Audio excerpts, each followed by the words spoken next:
They weren't fast. They weren't beautiful. And they weren't meant to survive. Yet these simple steel giants, built by ordinary Americans, became the silent engine that powered the greatest military effort in history. While tanks roared across Europe and bombers thundered over the Pacific, another war was being fought far from the headlines, a war of fuel, food, medicine, and hope. And at the center of it stood a ship so plain that soldiers joked it looked like a floating barn. But to the men on the front lines, this ugly duckling was life itself. Because every bullet they fired, every mile they advanced, every victory they claimed, began with a Liberty ship crossing a deadly ocean. These ships didn't just carry supplies, they carried the fate of entire nations. This is the untold story of the ship that didn't just support an army. It built one. Before the world knew the names of Normandy, Iwo Jima, or the Battle of the Bulge, a different kind of battle was already raging, an invisible struggle fought not with guns, but with time. By 1942, the Allies were facing a terrifying truth: they weren't losing because they lacked courage, they were losing because they lacked ships. U-boats tore through Allied convoys faster than new vessels could be built, and every ship sent to the bottom of the Atlantic took with it the lifeblood of the war: fuel, food, tanks, aircraft parts, and the soldiers who would never reach the battlefield. Commanders begged for reinforcements, factories pushed to their limits, and leaders in Washington and London understood that without a miracle, the war could collapse. And then, that miracle arrived, crafted not in secret labs or military headquarters, but in shipyards powered by welders, mechanics, carpenters, housewives, and teenagers. The Liberty ship. A vessel designed for one purpose: to supply freedom faster than tyranny could destroy it. In this story, we uncover how these unassuming cargo ships didn't just support the war effort, they reshaped it, redefining what a nation could build when everything was at stake. Before the world could imagine victory, the Allies had to confront a brutal reality: they were running out of ships faster than they could build them. In 1941 and early 1942, the Atlantic Ocean became a graveyard of twisted metal and shattered hope. German U-boats roamed beneath the waves like silent predators, striking without warning and vanishing before anyone could retaliate. Convoys carrying everything from ammunition to medical supplies were disappearing into the cold, black water. Every day brought new reports: another tanker sunk, another transport lost, another convoy shattered. It wasn't just equipment that vanished, it was lives, it was time, and it was the future of the Allied war effort. Commanders in Britain pleaded for help.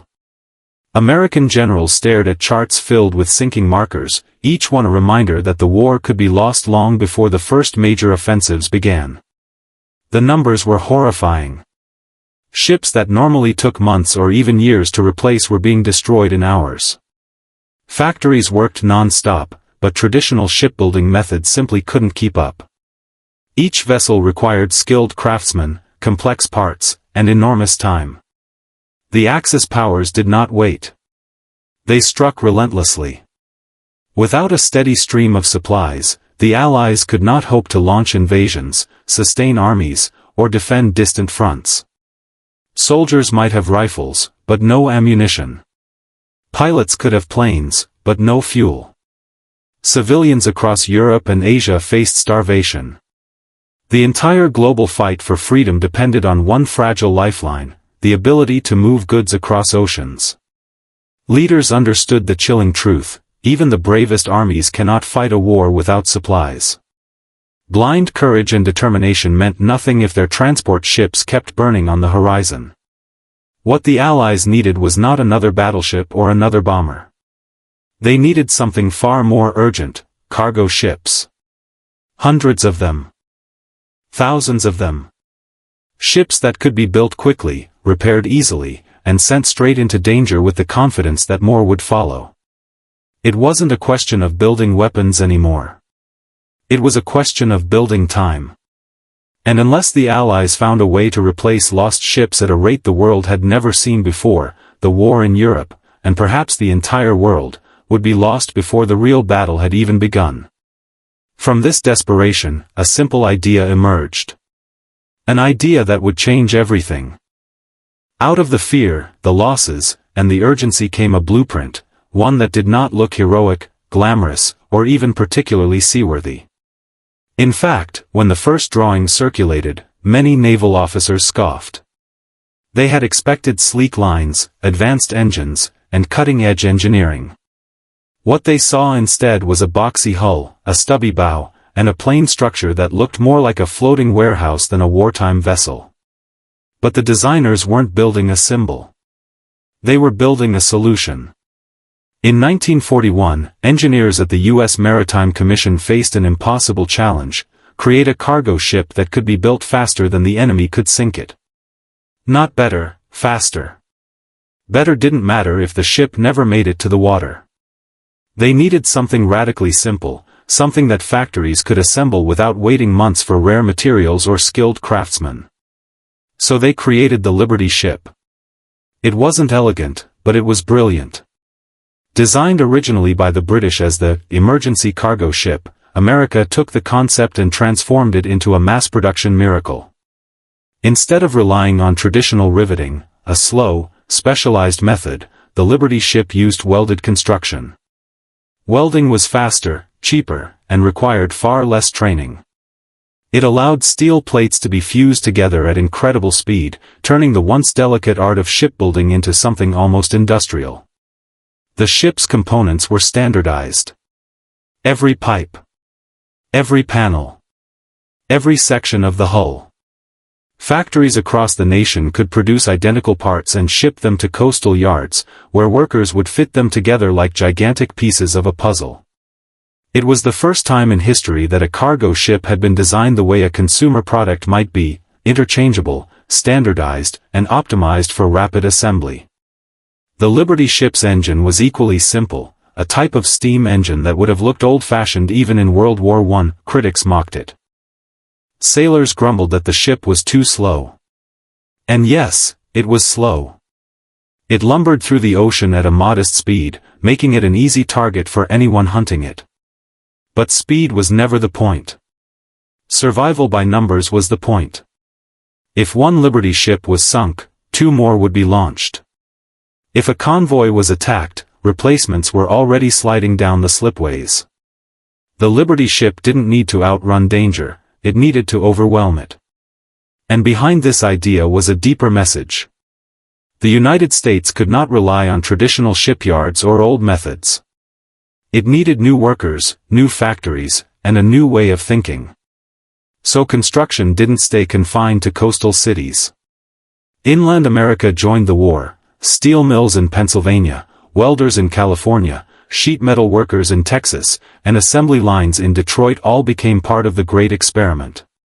A ship was being born, but so was something bigger, a national movement. A belief that ordinary people could outbuild one of the deadliest and most experienced naval forces on Earth. The Liberty ship was not just a vessel. It was a declaration. A promise that America would not be outpaced. Not again. Not ever. When the first Liberty ships hit the water, something extraordinary happened, not on the oceans, but on the land. America discovered that it could build ships the same way it built cars, tractors, refrigerators, and locomotives. And once that realization took hold, the nation unleashed a production revolution the world had never witnessed before. Before the war, building a cargo ship was a slow, meticulous process. Skilled riveters hammered steel plates one by one. Welders crawled through cramped spaces. Every curve of the hull required careful shaping. It was craftsmanship, but craftsmanship took time. And time was the one thing the Allies did not have. But Henry J. Kaiser, an industrial genius with no prior experience in shipbuilding, believed the problem wasn't the workers. The problem was the system. He envisioned a shipyard that operated like a massive assembly line, where thousands of workers could construct different parts of a ship simultaneously, then bring those pieces together with unprecedented speed. So he built giant modular shipyards on the West Coast, in places like Richmond, California and Vancouver, Washington, and filled them with workers from every walk of life. Men in overalls, women in headscarves, teenagers fresh from school, retirees returning to serve once more, all united under one mission: build ships faster than the Nazis could sink them. For many, it was the first time they had ever touched a welding torch or worked with steel. But Kaiser made sure they were trained quickly and effectively. His shipyards included childcare centers, cafeterias, health clinics, and round-the-clock shifts. Productivity soared. Workers took enormous pride in seeing a steel skeleton rise from the slipways and transform into a vessel destined for far-off seas. And the speeds? They became legendary. At first, a Liberty ship required about 230 days to build, a remarkable improvement over traditional methods. But that wasn't enough. Workers challenged themselves, competing yard against yard, shift against shift. Every day, they shaved off hours, then days, then weeks. 230 days became 150. 150 became 100. 100 became 60. 60 became 30. Then came the moment that stunned the world. In November 1942, the SS Robert E. Peary was assembled in 4 days, 15 hours, and 29 minutes, a record that no one believed possible. Newspapers called it a miracle. The shipbuilders simply shrugged and said, "We just worked faster." Though most Liberty ships took longer, around 40 to 50 days, the psychological impact of the Peary record was immense. It showed that America's industrial spirit could bend the very limits of time itself. The shipyards grew into cities of steel and sparks. Massive cranes swung enormous hull sections through the air. Trains unloaded steel plates day and night. Sparks from welders lit the docks like fireworks. The smell of hot metal mixed with the salty sea air. Ships slid into the water one after another, sometimes so rapidly that shipyard crews lost count. Within a single year, production exploded. Within 2 years, America launched more Liberty ships than the entire Axis fleet combined. And behind every ship were stories of determination, sacrifice, and unity. Women who had never worked outside their homes became master welders, shrugging off stereotypes as easily as they lifted steel plates. African American workers, often segregated in peacetime jobs, found equal purpose and pride in these shipyards. Immigrants, farmhands, students, and veterans worked side by side, each understanding that every bolt tightened and every weld completed brought the war one day closer to ending. This was more than mass production. It was mass mobilization. A national awakening. The Liberty ship wasn't just being built on the docks, it was being built in the hearts and hands of millions. The ship became a symbol of speed, purpose, and unstoppable industrial might. And soon, these ships, born from flame and steel, would carry their weight in the most dangerous waters on Earth. For all their importance on the global stage, Liberty ships were never designed for comfort. To the men who sailed them, they were rugged, noisy, and often terrifying places to live. Yet despite their plain appearance and slow engines, these ships carried something far more valuable than cargo. They carried the determination of the crew who risked everything to keep the supply lines alive. Life aboard a Liberty ship began with routine. The engine room rumbled day and night, filling the lower decks with heat and the constant clatter of machinery. The crew slept in narrow bunks stacked like metal shelves, rocked awake by waves or shaken by the vibration of the massive steam engine pounding beneath them. Space was tight. Privacy was non-existent. Meals were simple: beans, bread, canned meat, and often eaten quickly between shifts. But routine did not mean safety. Every man aboard knew that German submarines hunted Liberty ships relentlessly. At any moment, a torpedo could rip through the hull, sending everyone scrambling into the freezing water. The ocean itself became an enemy, cold, vast, indifferent. Many sailors kept their life jackets close, even while sleeping, knowing that a few seconds could mean the difference between survival and the deep. Convoy duty brought its own tension. Sailing in long columns across the Atlantic, Liberty ships relied on destroyers and corvettes to protect them. At night, the ships ran dark, every light extinguished to avoid detection. The ocean was silent except for the hum of engines and the nervous whispers of men staring into the black horizon. Every splash made hearts jump. Every ping of the sonar felt like the drumbeat of fate. Every distant explosion was a reminder of what could happen next. And yet, camaraderie thrived in these floating steel boxes. Crewmates became family, laughing together during calm seas, swapping stories over weak coffee, and offering quiet comfort during storms or attacks. They celebrated small victories, sighting friendly aircraft, reaching the halfway point of a dangerous crossing, or simply surviving one more night. There were moments of beauty, too. Sunrises painting the ocean gold. Dolphins racing alongside the bow. The vast, endless sea stretching into infinity. These moments reminded the crew why they were there, not just to sail, but to support a world fighting for freedom. Despite their fear, exhaustion, and the ever-present danger, the men aboard Liberty ships carried out their duties with unwavering resolve. They knew the cargo below, tanks, fuel, food, ammunition, was the lifeline of millions. And they knew that without them, the war on distant shores would grind to a halt. These were ordinary men performing extraordinary service, aboard ships that were never meant to be heroic, but became heroic all the same. Though built as cargo vessels, Liberty ships often found themselves in the middle of battles they were never designed to fight.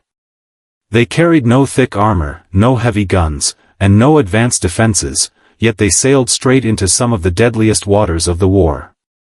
Their mission was simple: deliver supplies at any cost. And the cost was often devastating.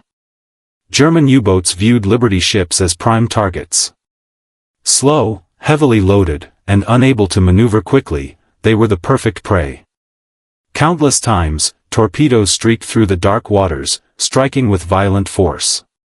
Explosions ripped through steel, fire swept across decks, and chaos erupted in moments. Many ships broke in half within minutes, leaving their crews fighting for life in oil-slicked seas. But not all Liberty ships went down quietly. Some fought back with whatever weapons they had: small deck guns, crew-operated anti-aircraft cannons, or even rifles fired desperately as enemy submarines surfaced to finish their kill. There are stories of Liberty ship gunners engaging U-boats for hours, buying precious time for the convoy to scatter or for escorts to arrive. These acts of defiance turned simple cargo vessels into symbols of courage. The dangers didn't end with submarines. Storms in the North Atlantic battered Liberty ships with monstrous waves that smashed cargo, flooded holds, and threatened to roll the vessels onto their sides. Ice formed on decks so thick it nearly capsized entire convoys. Crews worked with frozen hands and numbed faces to hack away the buildup, knowing that failure meant sinking not from enemy fire, but from nature's fury. Then came the horrors of the Pacific: kamikaze attacks, sudden air raids, and treacherous reefs. In these waters, Liberty ships delivered troops, ammunition, vehicles, and supplies to remote islands under fire. Some ships were struck directly by suicide planes yet still managed to unload their cargo before sinking hours later. Each journey became a test of endurance, bravery, and sacrifice. Some ships survived multiple attacks, limping from port to port with patched hulls and makeshift repairs. Others sailed through entire campaigns without a scratch, until one unlucky moment changed everything. Yet through all the danger, one truth held firm. Every Liberty ship that reached its destination helped push the war toward victory. They weren't designed for combat. They weren't supposed to be heroes. But when the world needed them most, these humble cargo ships became warriors of supply, standing between victory and disaster in the darkest seas of World War II. When historians talk about victory in World War II, they often speak of tanks rumbling through Europe, aircraft dominating the skies, and infantry storming the beaches. But behind every dramatic advance was a simple, undeniable truth: none of it would have happened without the Liberty ships. These cargo vessels became the arteries of the Allied war machine, pumping life into every front across the globe. They delivered the essentials of warfare: fuel for tanks, engines for bombers, rations for soldiers, medical supplies for the wounded, and raw materials to keep factories alive. Every bullet fired in North Africa, every jeep that carried troops through France, every bomber that lifted off over the Pacific began its journey inside the steel belly of a Liberty ship. Generals understood this better than anyone. They knew that strategy meant nothing without supply. As one commander famously put it, you can't fight if you're not fed, fueled, and supplied. And no ship class in history ever supplied more, faster, or farther than these unglamorous cargo carriers. Liberty ships also brought hope, not just to soldiers, but to nations. They carried food to starving civilians, vehicles to resistance fighters, and the tools needed to rebuild shattered cities.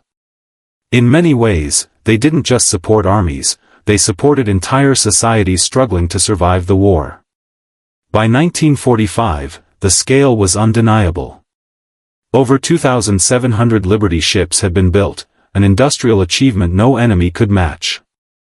Their constant flow of supplies overwhelmed Axis forces, stretched their resources thin, and ensured that every Allied offensive had the strength it needed to push forward. The Liberty ship didn't fire the guns, storm the beaches, or break through enemy lines.